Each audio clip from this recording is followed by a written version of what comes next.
Welcome back to Terror and Urban Myths, everyone. Thanks for joining us for another chilling tale. Oh, yes. Before we get started, don't forget to subscribe to our channel and give this episode a thumbs up if you find it intriguing. Good advice. Tonight we delve into the unsettling story of the Curse of Cholul, where wailing silences the night. This takes us to the Yucatán Peninsula in Mexico, to the Hacienda de Cholul, a decaying structure steeped in darkness and sorrow. You know what makes this story so unique? Is that there are two separate versions of the haunting. Right. Which kind of weave together to create this truly chilling legacy. Yes, and that's what makes Cholul so compelling. Yeah. We're not just dealing with a single narrative. Right. There are layers of history and folklore that intertwine to create a tapestry of fear. One story revolves around the hacienda's original owner, a haciendado. Oh, okay. And for those unfamiliar with the term, Yeah. a haciendado was a wealthy landowner who often held significant power in the community. This particular haciendado was known for his brutal treatment of the workers on his estate. I see. He was driven purely by greed, accumulating wealth at the expense of those who toiled under his rule. Eventually, his workers, pushed to their breaking point, decided to rebel. And what's fascinating is that when the workers confronted the hacendado, they discovered something truly horrifying. He wasn't simply a cruel man. Right. There was something monstrous about him. They discovered he had a demonic tail. Yes. This detail, mentioned in many accounts, really blurs the lines between reality and the supernatural. Absolutely. Where did this monstrous feature come from? Was it a physical manifestation of his evil? Good question. Or was there something more sinister at play? The sources don't offer a definitive answer, which adds to the mystery and fear. Yeah. This element of the unknown allows our imaginations to run wild, conjuring up unsettling possibilities. That's what makes these stories so effective, isn't it? I think so. The gaps in our knowledge allow fear to take root. But the tale of the cruel hacendado isn't the only story that haunts Cholul. Exactly. The second narrative revolves around a young couple, Juan and Juana, whose love story ended in tragedy. Okay. This tragic tale adds a completely different layer of sorrow and despair to the haunting of Cholul. Juan and Juana were deeply in love and on the verge of marriage. But the night before their wedding, a jealous co-worker, driven by envy and lust, attacked Juana. This act of violence shattered Juan's world. Consumed by grief and rage, he sought revenge, killing the man who had destroyed his happiness. Wow.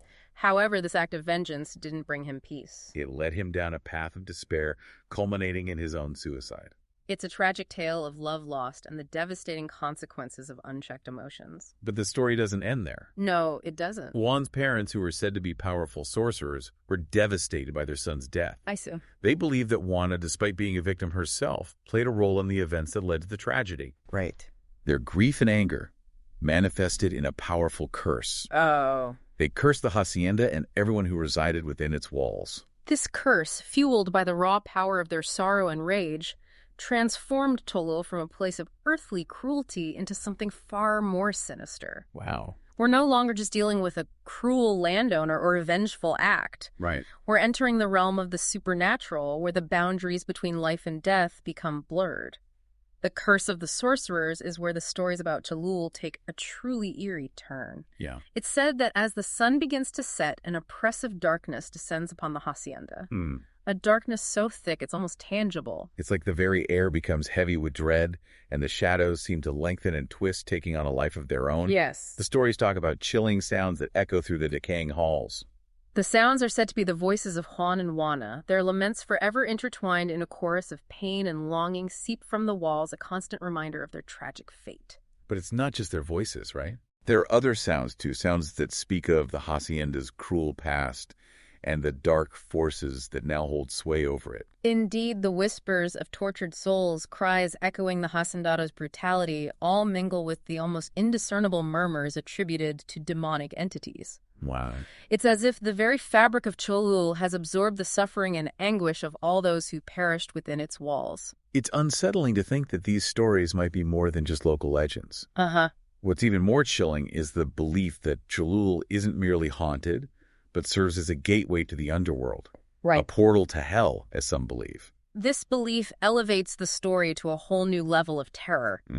It's no longer just a haunted house. Right. It becomes a focal point for supernatural activity, a place where the veil between our world and the next is dangerously thin.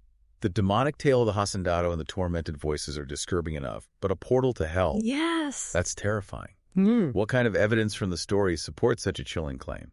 Aside from the more classic haunting phenomena like objects moving independently, shadowy figures darting in the periphery, and full-bodied apparitions appearing and vanishing like wisps of smoke, there are other details that fuel this belief.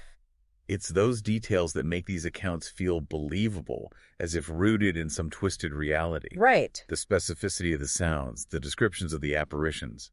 They paint a vivid and disturbing picture. It's that human element that resonates with us. Right. These stories are grounded in real-life tragedies and exploitation, betrayal, and loss. They speak to our primal fears and our fascination with the darkness that resides within us all. And then there's the inscription, right? Yes. One of the entrances to the hacienda is marked with a 5-pointed star and a chilling inscription. Welcome, Satan. It's as if someone or something is extending an invitation to the forces of darkness. That inscription adds another layer of unease to an already disturbing location. Cholul becomes a magnet for those seeking to connect not just with the spirits of the past, but with darker, more powerful entities. The stories mention groups of witches, Satanists, and those simply curious about the occult who are drawn to Cholul. Right. Maybe hoping to tap into the power of the place, or perhaps to make contact with the demonic forces rumored to reside there. It underscores the fine line that exists between curiosity and danger. Yeah. Especially when dealing with the unknown. Right. The allure of the supernatural can be powerful, but it's crucial to remember that there are forces in this world that are best left undisturbed. Makes you wonder what draws people to places like Cholul. It's a question that has intrigued historians, psychologists, and paranormal researchers for centuries. Yeah. Is it simple, morbid curiosity? A need to test the boundaries of belief? Or perhaps something more profound? Maybe it's a combination of all of those things. I think so. There's a certain allure to the unknown, to places where the veil between our world and the next seems to thin. Cholul, with its layered history of tragedy, violence, and supernatural occurrences, certainly embodies that sense of the unknown. Yeah. It's a place where the past refuses to remain buried, where echoes of suffering and vengeance seem to linger in the air. What can we learn from the unsettling stories that surround Cholul? What does it tell us about ourselves and our relationship with the supernatural? I believe Cholul stands as a chilling reminder of the enduring consequences of our actions. The haciendado's greed and brutality, Juan's act of vengeance, and the sorcerer's curse. Right. They all contribute to a cycle of pain that continues to permeate the hacienda. It suggests that the darkness we encounter in the world isn't always about ghosts and demons. Right. But often about the very real capacity for evil that exists within the human heart. Cholul acts as a monument to that darkness, a place where the lines between the natural and supernatural blur, making us question the nature of reality itself.